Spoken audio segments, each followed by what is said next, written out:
अस्सलाम वालेकुम students. Last lecture में हमने हाइड्रोस्टैटिक स्केलेटन को स्टडी किया था, first type of animal skeleton, जिसमें वाटर जो है वो एक फोर्स प्रोवाइड करता है, प्रेशर प्रोवाइड करता है। उस वाटर के प्रेशर की वजह से पूरी बॉडी जो इरेक्ट हो जाती है एनिलिड्स के अंदर, या फिर इसके अलावा जो है नाइडेरियंस के अंदर, या सॉफ्ट बॉडी जो इन्वर्टिब्रेट्स हैं। अर्थवर्म के अंदर हमने हाइड्रोस्टैटिक स्केलेटन देखा था। सी एनिमोन के अंदर हमने हाइड्रोस्टैटिक स्केलेटन देखा था कि किस तरह हाइड्रोस्टैटिक स्केलेटन उसकी बॉडी को और टेंटिकल्स को इरेक्ट करने में हेल्प करते हैं। अर्थवर्म की बॉडी में जो है उसकी सिलोम के अंदर लिक्विड होता है, और सर्कुलर और लॉन्गिट्यूडनल मसल की कंट्रैक्शन और रिलैक्सेशन से एक तो बॉडी को सपोर्ट मिलती है और दूसरा बॉडी जो है वो मूवमेंट करती है। नेक्स्ट टाइप ऑफ स्केलेटन हमारे पास आता है एक्जो स्केलेटन। अब एक्जो स्केलेटन, एक्जो का मतलब होता है आउटसाइड, ऐसा स्केलेटन जो बॉडी के बाहर होगा उसको हम एक्जो स्केलेटन कहते हैं। An exoskeleton is hardened outer covering to which internal muscles are attached. ये आउटर कवरिंग है और उसके साथ जो है वो इंटरनल मसल्स अटैच होते हैं। एक्जो स्केलेटन से ये इनर्ट होता है, नॉन लिविंग होता है, डेड सेल्स होते हैं ये, और इसको एक्टोडर्म के जो सेल्स हैं वो स्क्रीट करते हैं। एक्टोडर्म होती है outer most layer of skin. Animals की जो आउटर मोस्ट लेयर है स्किन की, एक्टोडर्म, वो स्क्रीट करती है एक्जो स्केलेटन को। इसकी दो लेयर्स होती हैं। आउटर मोस्ट जो लेयर है वो एपिक्यूटिकल है, ठीक है, और ये ज़्यादा थिक नहीं होती, ज़्यादा मोटी नहीं होती, और ये लिपोप्रोटीन से मिलकर बनी है, वैक्सी लिपोप्रोटीन्स, और ये impermeable to water and serve as a barrier to microorganism and insect. तो इसके बारे में अगर हम देखें तो एक्जोस्केलेटन की यहाँ से हम देख लेते हैं कि एक्जोस्केलेटन की जो आउटर मोस्ट लेयर है आपके पास वो है एपिक्यूटिकल, ठीक है। ये जो सबसे ऊपर आपको नज़र आ रही है दैट इज़ कॉल्ड एन एपिक्यूटिकल। तो ये जो है ये किस चीज़ से मिलकर बनी है, वैक्सी लिपोप्रोटीन से, और ये बाहर से पानी को भी अंदर नहीं आने देती, इम्परमिएबल है, और इंसेक्ट्स को या माइक्रोऑर्गेनिज्म के अटैक से भी ऑर्गेनिज्म को क्या करती है, बचाती है। जी फर्दर आगे देखें, इसको हम यूँ कर लेते हैं ज़रा साइड पे।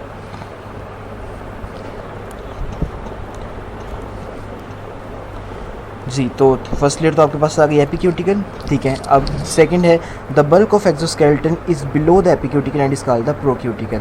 मेजर जो हिस्सा एक्जोस्केलेटन का है वो एपिक्यूटिकल के नीचे है, दैट इज़ कॉल्ड प्रोक्यूटिकल। यहाँ पर देखें एक्जोक्यूटिकल एंड एंडोक्यूटिकल, इन दोनों को कलेक्टिवली हम कहते हैं ये क्या है, प्रोक्यूटिकल है। तो प्रोक्यूटिकल की भी आगे से दो जो हैं वो टाइप्स आ जाती हैं, दो हिस्से आ जाते हैं। प्रोक्यूटिकल में जो आउटर पोर्शन है दैट इज़ कॉल्ड एक्जोक्यूटिकल, और जो इनर पोर्शन है that is called endocuticle. Collectively both are called procuticle. तो एपिक्यूटिकल ये वैक्सी लिपोप्रोटीन प्रोटेक्शन दे रही है, प्रिवेंट कर रही है फ्रॉम डिहाइड्रेशन, वाटर लॉस से बचाती है, और इंसेक्ट्स वगैरह माइक्रोऑर्गेनिज्म के अटैक से बचाती है। और देन मेजर एरिया आपके पास आ जाता है कौन सा, प्रोक्यूटिकल। प्रोक्यूटिकल जो है ये मिलकर बनी होती है काइटिन से।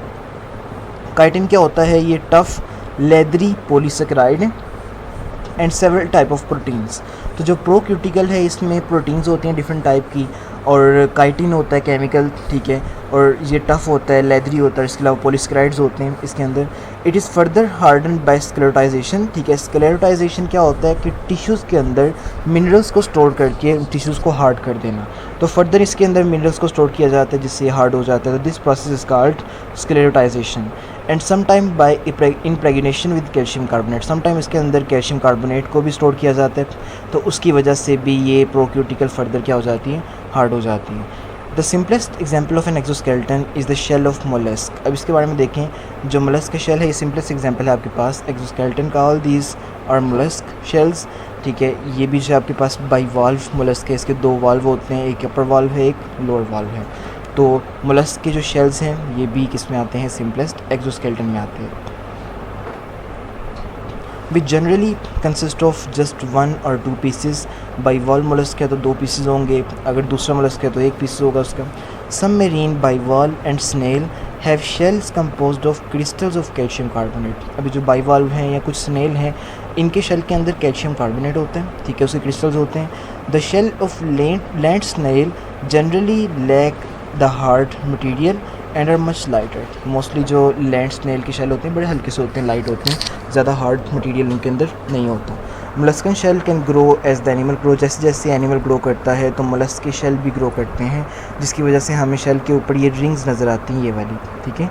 तो इन रिंग्स को हम ग्रोथ रिंग्स कहते हैं। जैसे जैसे मोलस्क का साइज़ इंक्रीज़ होगा शेल भी बड़ा होता जाएगा, और उसके ऊपर आपको ये रिंग्स जो हैं वो ग्रोथ रिंग्स जो हैं वो नज़र आएंगी।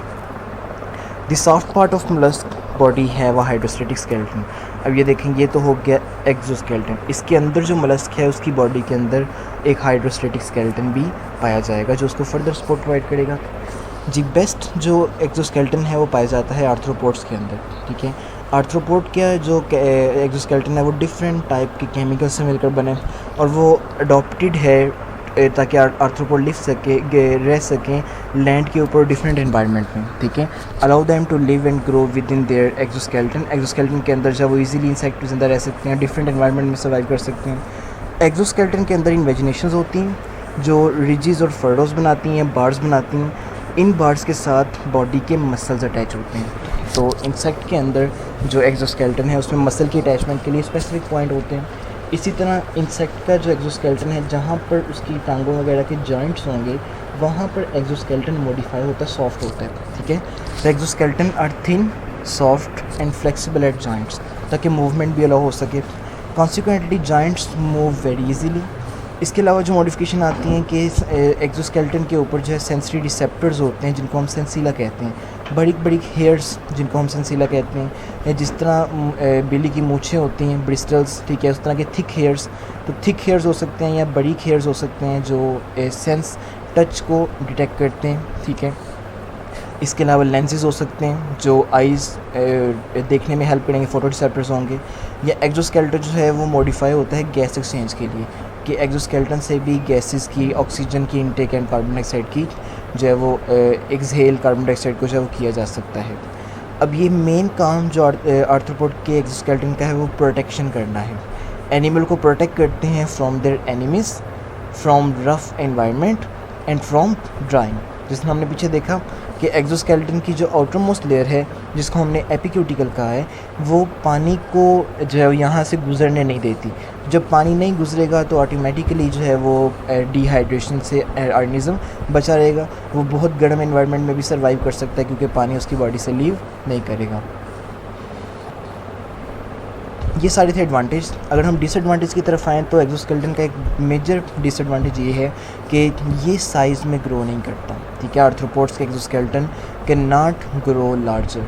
तो जब ऑर्गेनिज्म का, एनिमल का बॉडी का साइज़ इंक्रीज़ होता है तो उनको अपना एक्सोस्केलेटन उतारना पड़ता है और नया एक्सोस्केलेटन बनाना पड़ता है। This process is called ecdysis और मोल्टिंग, ठीक है। इसको हम जो है इस डायग्राम से जो है वो डिटेल में देखेंगे कि एक्डाइसिस की जो स्टेप हैं वो क्या होते हैं। जी, एक्डाइसिस में जो पहला स्टेप है उसमें ये क्या होता है कि एपिडर्मिस से एक लिक्विड स्क्रीट होता है जो ओल्ड प्रोक्यूटिकल को डाइजेस्ट करना शुरू कर देते हैं। Exocuticle and endocuticle, both this cuticle are collectively called procuticle. तो सबसे पहले एपिडर्मिस से एक केमिकल निकलता है, एसिड निकलता है जो इस एक्सोक्यूटिकल और एंडोक्यूटिकल को डाइजेस्ट करना शुरू कर देते हैं। अब ये प्रोक्यूटिकल आस्ता आस्ता डिजेस्ट होती जाती है और न्यू एपिक्यूटिकल जो है वो स्क्रीट होती है फ्रॉम एपिडर्मिस। तो एपिडर्मिस न्यू क्यूटिकल स्क्रीट करती जाएगी, यहाँ पर नीचे न्यू क्यूटिकल बनती जा रही है, ठीक है। और ऊपर से जो ओल्ड प्रोक्यूटिकल है वो क्या होती जा रही है, डिज़ोल्व होती जा रही है, ख़त्म होती जा रही है। आहिस्ता आहिस्ता ये जो ओल्ड जो क्यूटिकल है, प्रोक्यूटिकल है, ओल्ड एक्सोस्केलेटन है, वो स्किन से सेपरेट होकर अलहदा हो जाएगा और एपिडर्मिस लगातार जो है वो न्यू एक्सोस्केलेटन क्रिएट करती जाएगी। ऊपर एपिक्यूटिकल बनेगी, नीचे एक्सोक्यूटिकल बनेगी, नीचे एंडोक्यूटिकल बनेगी। तो कंप्लीट एक्सोस्केलेटन इस प्रोसेस में क्या हो जाएगा, न्यू बन जाएगा। तो ये एक टाइम टेकिंग प्रोसेस है। इस दौरान जब इंसेक्ट का एक्सोस्केलेटन उतरा हुआ होता है तो वो उसको ख़तरा होता है कि कहीं कोई एनिमल उसको खा ना ले या एनवायरनमेंट उसको इफ़ेक्ट ना कर दे। तो इस एक्डाइसिस या मोल्टिंग के दौरान जो इंसेक्ट है, एनिमल है, वो छुप कर रहता है, ठीक है, बाकी ऑर्गेनिज्म से हाइड होकर रहता है ताकि वो सर्वाइव कर सके। इस पूरे प्रोसेस को जो है वो नर्वस सिस्टम कंट्रोल करता है और इसके अलावा हार्मोन है एक डाइसोन जो इस प्रोसेस को क्या करता है, कंट्रोल करता है।